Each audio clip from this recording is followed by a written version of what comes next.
I just wore a mini skirt when going out, showing off my excellent figure.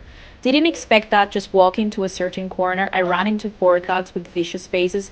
After some struggling, I was forcibly dragged into a dark room because the predator's attention was all on me. This also created an escape opportunity for my daughter. She quietly hid behind a wooden board nearby during the chaos. My daughter saved her life, but I, as the mother, wasn't so lucky. For the next period of time, I suffered torment from four demons taking turns until the demons left. My daughter dared to come out, but by then I had already lost consciousness. The helpless little girl had no choice but to run to the street for help.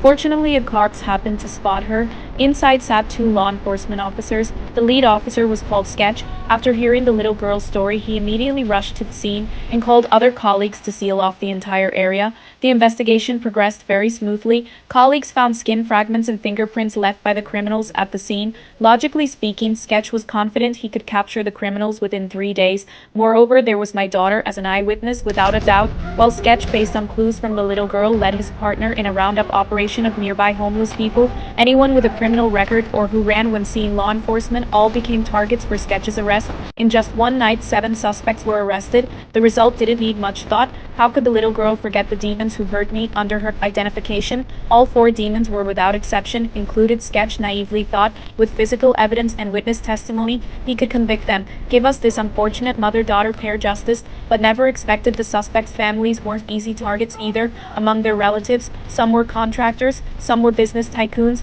To get their sons cleared of charges, several families jointly raised $400,000, hired the city's most famous lawyer to fight this case. The lawyer was called Old White. This guy only cared about money, not reason. As long as the payment was right, no matter what case, he could turn black into white. At this stage, I also recovered and returned home. Though physically fine, my mental state was poor. Every night, those demons would appear in my dreams. Over time, I had developed severe phobia. If not for my daughter as emotional support, I probably would have had suicidal thoughts long ago. On trial day, large numbers of reporters gathered outside waiting for the verdict. Even with such a big commotion, the four scumbags still showed no remorse. We mother and daughter were clearly the victims, yet the scumbags still shamelessly made crude remarks. Of course, they did have reason to be arrogant. After all, their defense attorney was Mark. Mark indeed had real skills. Originally, this case would definitely have won, but Mark found a loophole, insisted that I voluntarily had relations with the four men.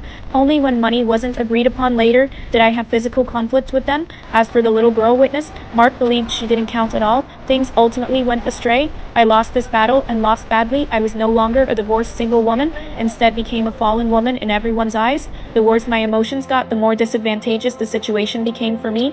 Finally, after unanimous jury decision, the four scumbags were acquitted. This was completely opposite to the justice in Sketch's heart.